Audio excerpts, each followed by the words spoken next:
ಕೆಲವೇ ಕ್ಷಣಗಳಲ್ಲಿ ತಿರುಪತಿಗೆ ಸಿಎಂ ಚಂದ್ರಬಾಬು ನಾಯ್ಡು ಕೂಡ ವಿಸಿಟ್ ಕೊಡ್ತಾರೆ ಅಂತ ಹೇಳಲಾಗ್ತದೆ. ಇದ್ರ ಬಗ್ಗೆ ಹೆಚ್ಚಿನ ಡೀಟೇಲ್ಸ್ ಅನ್ನ ನೀವು ಕೊಡೋದಾದ್ರೆ. ಹೌದು ಡಯಾನ, ಈಗಾಗಲೇ ಏನು ವೈಕುಂಠ ಏಕಾದಶಿಯ ಹಬ್ಬದ ಹಿನ್ನೆಲೆಯಲ್ಲಿ ಸಾಕಷ್ಟು ಭಕ್ತಾದಿಗಳು ಆಂಧ್ರ ಪ್ರದೇಶದ ಏನು ತಿರುಪತಿ ತಿಮ್ಮಪ್ಪನ ದರ್ಶನವನ್ನು ಪಡೆಯುವುದಕ್ಕೆ ಈಗಾಗಲೇ ಹೋಗ್ತಾ ಇದ್ರು. ಎಲ್ಲ ಒಂದು ಇವರು ಬಾಳಲ್ಲಿ ಒಂದು ವಿಜಯಾಟ ಆಡಿ ಹೋಯ್ತು ಅನ್ನುವಂತದ್ದು ಈಗಾಗಲೇ ಗೊತ್ತಾಗ್ತಾ ಇರುವಂತದ್ದು. ಯಾಕಂತಂದ್ರೆ ನಿನ್ನೆ ಸರದಿ ಸಾಲಿನಲ್ಲಿ ನಿಂತು ಸಾಕಷ್ಟು ಸಾವಿರಾರು ಅಂದ್ರೆ ಸುಮಾರು 4,000ಕ್ಕೂ ಹೆಚ್ಚು ಭಕ್ತಾದಿಗಳು ಸಾಲಿನಲ್ಲಿ ನಿಂತು ಏನು ಟಿಕೆಟ್ ಪಡೆಯುವುದಕ್ಕೆ ಮುಂದಾಗ್ತಾರೆ. ಈ ಸಂದರ್ಭದಲ್ಲಿ ನೂಕು ನುಗ್ಗಲು ಹೆಚ್ಚಾಗಿ ಅಲ್ಲಿ ಕಾಲ್ತೋಟಕ್ಕೆ ಒಳಗಾಗಿ 6 ಜನರು ಸಾವನ್ನಪ್ತಾರೆ. ಇದೇ ಸಂದರ್ಭದಲ್ಲಿ ಸುಮಾರು 50ಕ್ಕಿಂತ ಹೆಚ್ಚು ಜನರಿಗೆ ಭಕ್ತಾದಿಗಳಿಗೆ ಅಲ್ಲಿ ಏನು ಒಂದಷ್ಟು ಸಮಸ್ಯೆಗಳಾಗಿರುವಂತದ್ದು, ಕಾಲ್ತುಳಿತಕ್ಕೆ ಒಳಗಾಗಿ ಗಾಯಗಳಾಗಿರುವಂತದ್ದು.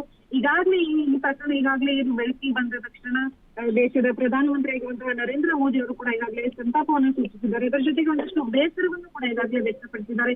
ಟ್ವೀಟ್ ನ ಮೂಲಕ ಈ ಎಲ್ಲ ಅಂದ್ರೆ ಯಾರೆಲ್ಲ ಸಾವನ್ನಪ್ಪಿದ್ದಾರೆ ಅವರಿಗೆ ಸರ್ಕಾರದ ವತಿಯಿಂದ ಏನೆಲ್ಲ ಸಹಾಯ ಮಾಡೋದಾಗುತ್ತೆ ಅನ್ನುವಂಥದ್ದನ್ನ ಹೇಳೋದ್ರ ಜೊತೆಗೆ ಒಂದು ಭರವಸೆಯನ್ನ ಕೊಟ್ಟಿದ್ದಾರೆ.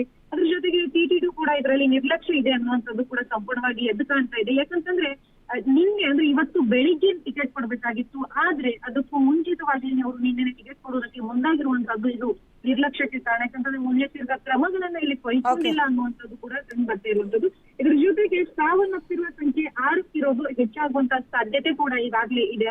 ಇನ್ನು ಕಾಲ್ತುಳಿತದಲ್ಲಿ ಒಳಗಾಗಿರುವವರ ಸಂಖ್ಯೆ ಕೂಡ ಹೆಚ್ಚಾಗ್ತಾ ಇದೆ, ಗಾಯಗಳಾಗಿರುವಂತಹ ಸಂಖ್ಯೆ ಕೂಡ ಈಗಾಗಲೇ ಹೆಚ್ಚಾಗ್ತಿರೋದ್ರಿಂದ ಆಂಧ್ರ ಪ್ರದೇಶದ ಸಿಎಂ ಚಂದ್ರಬಾಬು ನಾಯ್ಡು ಕೂಡ ಇವತ್ತು ವಿಸಿಟ್ ಮಾಡಿ ಅಲ್ಲಿ ಏನೆಲ್ಲ ಸಮಸ್ಯೆಗಳಾಗಿದೆ ಅಂದ್ರೆ ಸ್ಥಳ ಪರಿಶೀಲನೆ ಮಾಡುವುದರ ಮೂಲಕ ಏನೆಲ್ಲ ಕ್ರಮಗಳನ್ನ ಕೈಗೊಳ್ಬೇಕು ಅನ್ನುವಂಥದ್ದನ್ನು ಕೂಡ ಈಗ ಭೇಟಿ ಆಗೋದಕ್ಕೆ ಅವರು ಸಿದ್ಧತೆ ಮಾಡ್ಕೊಳ್ತಾ ಇದ್ದಾರೆ. ಇನ್ನು ಟಿಟಿಡಿ ಸಂಸ್ಥೆ ಅಂದ್ರೆ ಟಿಟಿಡಿಯ ಮುಖ್ಯಸ್ಥರ ಜೊತೆಗೆ ಒಂದಷ್ಟು ಸಭೆಯನ್ನ ಮಾಡ್ತಾರೆ. ಸಭೆಯ ಬಳಿಕ ಏನೆಲ್ಲ ಕ್ರಮಗಳನ್ನ ಕೈಗೊಳ್ಬೇಕು ಅನ್ನುವಂಥದ್ದನ್ನ ಕೂಡ ಈಗಾಗಲೇ ತಿಳಿಸ್ತಾರೆ ದಯಾನ.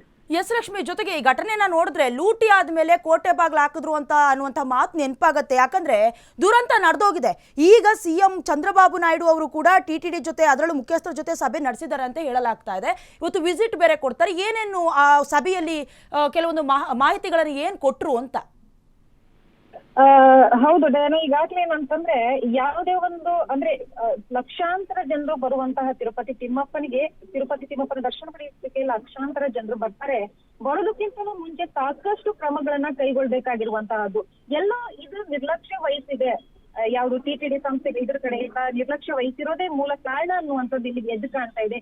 ಈ ಹಿನ್ನೆಲೆಯಲ್ಲಿ ಚಂದ್ರಬಾಬು ನಾಯ್ಡು ಅವರು ಸಭೆ ಕರೆಸಿ ಈಗಾಗಿರುವಂತಹ ಸಮಸ್ಯೆನ ಯಾವ ರೀತಿಯಾಗಿ ಕ್ಲಿಯರ್ ಮಾಡ್ಬೇಕು, ಮತ್ತೆ ಮುಂದೆ ಇನ್ನು ನಾಳೆ ಹೆಚ್ಚಿನ ಜನಸಂಖ್ಯೆ ಅಂದ್ರೆ ಭಕ್ತಾದಿಗಳು ಬರೋ ಕಾರಣದಿಂದಾಗಿ ನಾಳೆ ಏನೆಲ್ಲ ಕ್ರಮಗಳನ್ನ ಕೈಗೊಳ್ಬೇಕು ಅನ್ನೋಂತಹ ಮಾಹಿತಿಯನ್ನ ನೀಡುವಂತಹ ಸಾಧ್ಯತೆ ಇದೆ ದಯಾ. ಓಕೆ, ಈಗ ಸಾವಿರಾರು ಸಂಖ್ಯೆಯಲ್ಲಿ ಭಕ್ತ ವೃಂದದವರು ಬಂದ್ಬಿಟ್ಟಿದ್ದಾರೆ. ಟಿಕೆಟ್ ಅನ್ನ ಸ್ಥಗಿತ ಮಾಡಿದ್ದಾರೆ, ಟಿಕೆಟ್ ಕೊಡ್ತಾ ಇಲ್ಲ. ಈಗ ಭಕ್ತರ ಗತಿ ಏನು? ಅವ್ರಿಗೇನಾದ್ರೂ ಸ್ಪೆಷಲ್ ಆಗಿ ಉಳ್ಕೊಳ್ಳೋದಕ್ಕೆ ಏನಾದ್ರೂ ವ್ಯವಸ್ಥೆ ಮಾಡಲಾಗಿದ್ಯಾ? ಏನು ಇದ್ರ ಬಗ್ಗೆ ಹೆಚ್ಚಿನ ಡೀಟೇಲ್ಸ್ ಏನಾದ್ರೂ ಇದೆಯಾ ಲಕ್ಷ್ಮಿ? ಹೌದು ಡೇನ, ಯಾವಾಗ್ಲೂ ಏನಂತಂದ್ರೆ ಟಿಟಿಡಿಲಿ ಟಿಕೆಟ್ ಕೊಡೋದಕ್ಕಿಂತ ಮುಂಚೆ ಅಂದ್ರೆ ಸ್ಥಳಕ್ಕೆ ಭೇಟಿ ನೀಡಿ ಟಿಕೆಟ್ ತಗೊಳ್ಳುವಂತಹ ಭಕ್ತಾದಿಗಳಿಗೆ ಒಂದು ವ್ಯವಸ್ಥೆಯನ್ನು ಮಾಡಿರುವುದು ಅಂತಂದ್ರೆ ಆನ್ಲೈನ್ ಮೂಲಕ ಕೂಡ ಈಗಾಗಲೇ ತಗೊಳ್ಳುವಂತಹ ವ್ಯವಸ್ಥೆ ಮಾಡಿದ್ರು. ಆದ್ರೆ ಲಿಮಿಟೇಷನ್ ಇತ್ತು, ಆನ್ಲೈನ್ ಮೂಲಕ ಖರೀದಿ ಮಾಡುವುದಕ್ಕೆ ಒಂದಷ್ಟು ಲಿಮಿಟೇಷನ್ ಇರೋದ್ರಿಂದಾಗಿ ಭಕ್ತಾದಿಗಳು ಜೊತೆಗೆ ಆನ್ಲೈನ್ ಬಳಕೆದಾರರು ಕಡಿಮೆ ಇರೋದ್ರಿಂದಾಗಿ ತಗೊಳ್ಳೋದಕ್ಕೆ ಆಗಿಲ್ಲ.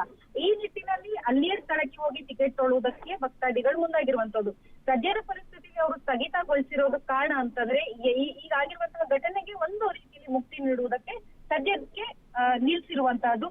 ಸೊ ನಾಳೆ ಓಕೆ ಧನ್ಯವಾದಗಳು ಲಕ್ಷ್ಮಿ.